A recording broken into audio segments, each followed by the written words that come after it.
अथ श्री स्कंदमाता स्तोत्रम्। सिंहासनगता नित्यं पद्मांचितकरद्वया शुभदास्तु सदा देवी स्कंदमाता यशस्विनी। या देवी सर्वभूतेषु मा स्कंदमाता रूपेण संस्थिता। नमस्तस्यै नमस्तस्यै नमस्तस्यै नमो नमः। वन्दे वाञ्छितकामार्थे चन्द्रार्धकृतशेखरां सिंहरूढा चतुर्भुजा स्कंदमाता यशस्विनीं। धवलवर्णा विशुद्धचक्रस्थितो पञ्चमदुर्गा अभयपद्मयुग्मकरां दक्षिण ऊरुपुत्रधरां भजे। पटाम्बरपरिधानां मृदुहास्या नानालङ्कारभूषितां मञ्जीरहारकेयूरकिङ्किणी रत्नकुण्डलधारिणीं। प्रफुल्लवन्दना पल्लवाधरां कान्तकपोलां पीनपयोधरां कमनीयां लावण्यां चारुत्रिवलिनितम्बनीं। ऐं बीजालिङ्का देवी पदयुग्मधरा परा हृदयं पातु सा देवी कार्तिकेययुता। श्रीह्रीं हुं ऐं देवी परवश्या पातु सर्वदा सर्वाङ्ग मे सदा पातु स्कंदमाता पुत्रप्रदा। वाणवाणामृते हुं फट्बीजसमन्विता उत्तरस्या तथाग्ने च वारुणे नैऋतेवतु। इन्द्राणी भैरवी चैवा सितांगी च संहारिणी सर्वदा पातु मां देवी चान्यान्यासु हि दिक्षु वै। सिंहासनगता नित्यं पद्मांचितकरद्वया शुभदास्तु सदा देवी स्कंदमाता यशस्विनी। या देवी सर्वभूतेषु मा स्कंदमाता रूपेण संस्थिता। नमस्तस्यै नमस्तस्यै नमस्तस्यै नमो नमः। वन्दे वाञ्छितकामार्थे चन्द्रार्धकृतशेखरां सिंहरूढा चतुर्भुजा स्कंदमाता यशस्विनीं। धवलवर्णा विशुद्धचक्रस्थितो पञ्चमदुर्गात्रिनेत्राम् अभयपद्मयुग्मकरां दक्षिण ऊरुपुत्रधरां भजे। पटाम्बरपरिधानां मृदुहास्या नानालङ्कारभूषितां मञ्जीरहारकेयूरकिङ्किणी रत्नकुण्डलधारिणीं। प्रफुल्लवन्दना पल्लवाधरां कान्तकपोलां पीनपयोधरां कमनीयां लावण्यां चारुत्रिवलिनितम्बनीं। ऐं बीजालिङ्का देवी पदयुग्मधरा परा हृदयं पातु सा देवी कार्तिकेययुता। श्रीह्रीं हुं ऐं देवी परवश्या पातु सर्वदा सर्वाङ्ग मे सदा पातु स्कंदमाता पुत्रप्रदा।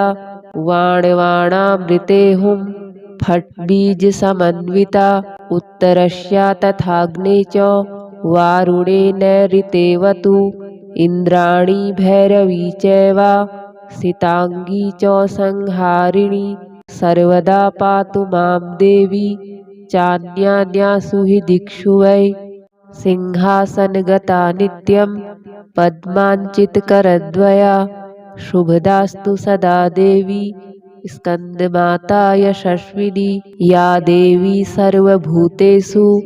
मा स्कंदमाता रूपेण संस्थिता। नमस्तस्यै नमस्तस्यै नमस्तस्यै नमो नमः। वन्दे वाञ्छितकामार्थे चन्द्रार्धकृतशेखरां सिंहरूढा चतुर्भुजा स्कंदमाता यशस्विनीं। धवलवर्णा विशुद्धचक्रस्थितो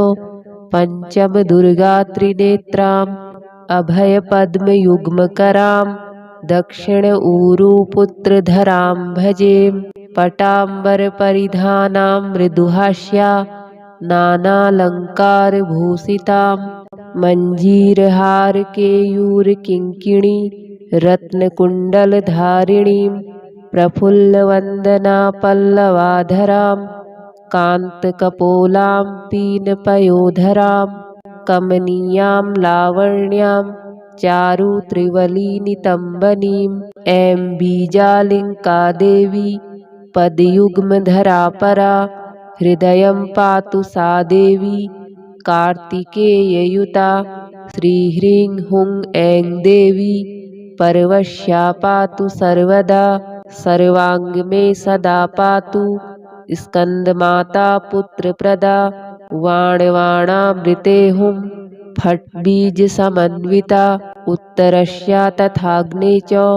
वारुणे नैऋतेवतु इन्द्राणी भैरवी चैवा सिताङ्गी च संहारिणी सर्वदा पातु मां देवी चान्यान्यासु हि दिक्षु वै सिंहासनगता नित्यं पद्माञ्चितकरद्वया शुभदास्तु सदा देवी स्कन्दमाता यशस्विनी या देवी सर्वभूतेषु मा स्कन्दमाता रूपेण संस्थिता नमस्तस्यै नमस्तस्यै नमस्तस्यै नमो नमः वन्दे वाञ्छितकामार्थे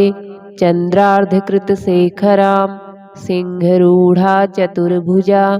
स्कन्दमाता यशस्विनीं धवलवर्णा विशुद्धचक्रस्थितो पञ्चमदुर्गात्रिनेत्राम् अभयपद्मयुग्मकरां दक्षिण ऊरुपुत्रधरां भजे पटाम्बरपरिधानां मृदुहास्या नानालङ्कारभूषितां मञ्जीरहारकेयूरकिङ्किणी रत्नकुण्डलधारिणीं प्रफुल्लवन्दनापल्लवाधरां कान्तकपोलां पीनपयोधरां कमनीयां लावण्यां चारुत्रिवलिनितम्बनीं ऐं बीजालिङ्का देवी पदयुग्मधरा परा हृदयं पातु सा देवी कार्तिकेययुता श्रीह्रीं हुं ऐं देवी परवश्या पातु सर्वदा सर्वाङ्ग मे सदा पातु स्कन्दमाता पुत्रप्रदा वाणवाणामृते हुं फट्बीजसमन्विता उत्तरस्या तथाग्ने च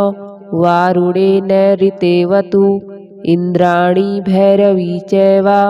सिताङ्गी च संहारिणी सर्वदा पातु मां देवी चान्यान्यासु हि दिक्षु वै सिंहासनगता नित्यं पद्माञ्चितकरद्वया शुभदास्तु सदा देवी स्कन्दमाता यशस्विनी या देवी सर्वभूतेषु मा स्कन्दमाता रूपेण संस्थिता नमस्तस्यै नमस्तस्यै नमस्तस्यै नमो नमः वन्दे वाञ्छितकामार्थे चन्द्रार्धकृतशेखरां सिंहरूढा चतुर्भुजा स्कन्दमाता यशस्विनीं धवलवर्णा विशुद्धचक्रस्थितो पञ्चमदुर्गात्रिनेत्राम्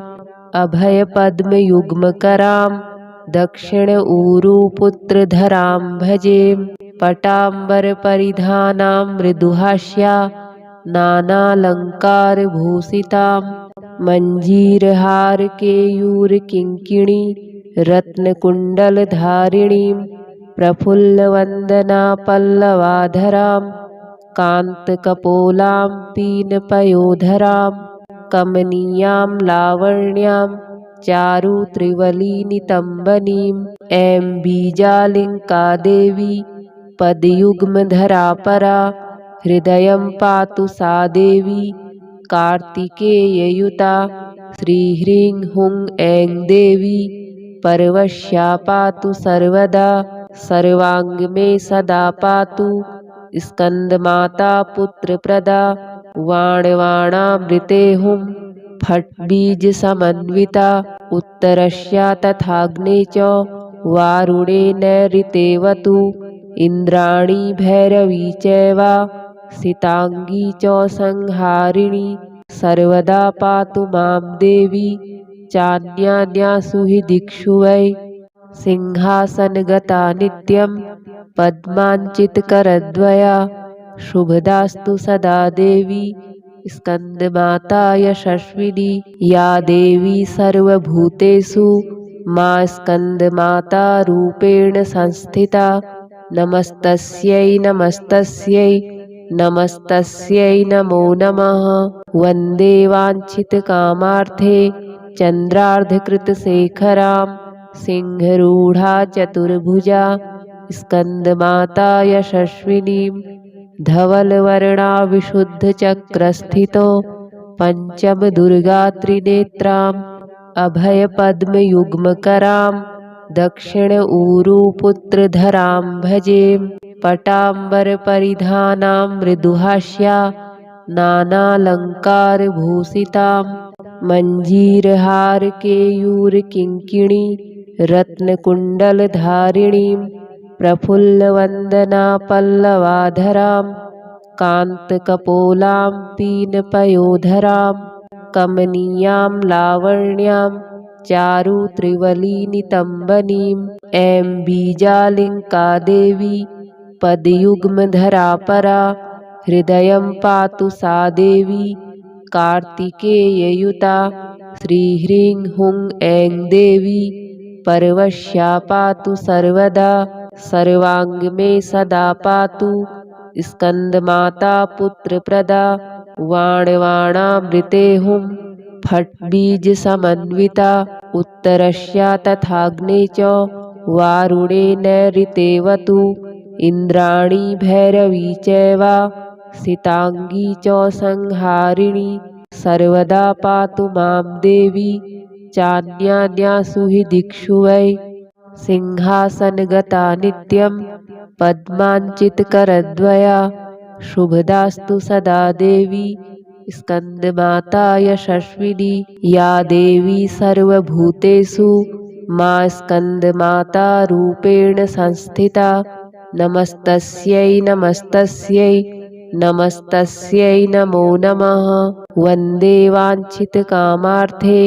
चन्द्रार्धकृतशेखरां सिंहरूढा चतुर्भुजा स्कन्दमाता यशस्विनीं धवलवर्णा विशुद्धचक्रस्थितो पञ्चमदुर्गात्रिनेत्राम् अभयपद्मयुग्मकरां दक्षिण ऊरुपुत्रधरां भजे पटाम्बरपरिधानां मृदुहास्या नानालङ्कारभूषितां मञ्जीरहारकेयूरकिङ्किणी रत्नकुण्डलधारिणीं प्रफुल्लवन्दना पल्लवाधरां कान्तकपोलां पीनपयोधरां कमनीयां लावण्यां चारुत्रिवलिनितम्बनीं ऐं बीजालिङ्का देवी पदयुग्मधरा परा हृदयं पातु सा देवी कार्तिकेययुता श्रीह्रीं हुं ऐं देवी परवश्या पातु सर्वदा सर्वाङ्ग मे सदा पातु स्कन्दमाता पुत्रप्रदा वाणवाणामृते हुं फट्बीजसमन्विता उत्तरस्या तथाग्ने च वारुणे नैऋतेवतु इन्द्राणी भैरवी चैव सितांगी च संहारिणी सर्वदा पातु मां देवी चान्यान्यासु हि दिक्षु वै सिंहासनगता नित्यं पद्माञ्चितकरद्वया शुभदास्तु सदा देवी स्कन्दमाता यशस्विनी या देवी सर्वभूतेषु मा स्कन्दमाता रूपेण संस्थिता नमस्तस्यै नमस्तस्यै नमस्तस्यै नमो नमः वन्दे वाञ्छितकामार्थे चन्द्रार्धकृतशेखरां सिंहरूढा चतुर्भुजा स्कन्दमाता यशस्विनीं धवलवर्णा विशुद्धचक्रस्थितो पञ्चमदुर्गात्रिनेत्राम् अभयपद्मयुग्मकरां दक्षिण ऊरुपुत्रधरां भजे पटाम्बरपरिधानां मृदुहास्या नानालङ्कारभूषितां मञ्जीरहारकेयूरकिङ्किणी रत्नकुण्डलधारिणीं प्रफुल्लवन्दनापल्लवाधरां कान्तकपोलां पीनपयोधरां कमनीयां लावण्यां चारुत्रिवलिनितम्बनीं ऐं बीजालिङ्का देवी पदयुग्मधरा परा हृदयं पातु सा देवी कार्तिकेययुता श्रीह्रीं हुं ऐं देवी परवश्या पातु सर्वदा सर्वाङ्ग मे सदा पातु स्कन्दमाता पुत्रप्रदा वाणवाणामृते हुं फट्बीजसमन्विता उत्तरस्या तथाग्ने च वारुणे नैऋतेवतु इन्द्राणी भैरवी चैव सिताङ्गी च संहारिणी सर्वदा पातु मां देवी चान्यान्यासु हि दिक्षु वै सिंहासनगता नित्यं पद्माञ्चितकरद्वया शुभदास्तु सदा देवी स्कन्दमाता यशस्विनी या देवी सर्वभूतेषु मा स्कन्दमाता रूपेण संस्थिता नमस्तस्यै नमस्तस्यै नमस्तस्यै नमो नमः वन्दे वाञ्छितकामार्थे चन्द्रार्धकृतशेखरां सिंहरूढा चतुर्भुजा स्कन्दमाता यशस्विनीं धवलवर्णा विशुद्धचक्रस्थितो पञ्चमदुर्गात्रिनेत्राम् अभयपद्मयुग्मकरां दक्षिण ऊरुपुत्रधरां भजे पटाम्बरपरिधानां मृदुहास्या नानालङ्कारभूषितां मञ्जीरहारकेयूरकिङ्किणी रत्नकुण्डलधारिणीं प्रफुल्लवन्दनापल्लवाधरां कान्तकपोलां पीनपयोधरां कमनीयां लावण्यां चारुत्रिवलिनितम्बनीं ऐं बीजालिङ्का देवी पदयुग्मधरा परा हृदयं पातु सा देवी कार्तिकेययुता श्रीह्रीं हुं ऐं देवी परवश्या पातु सर्वदा सर्वाङ्ग मे सदा पातु स्कन्दमाता पुत्रप्रदा वाणवाणामृते हुं फट्बीजसमन्विता उत्तरस्या तथाग्ने च वारुणे नैऋतेवतु इन्द्राणी भैरवी चैव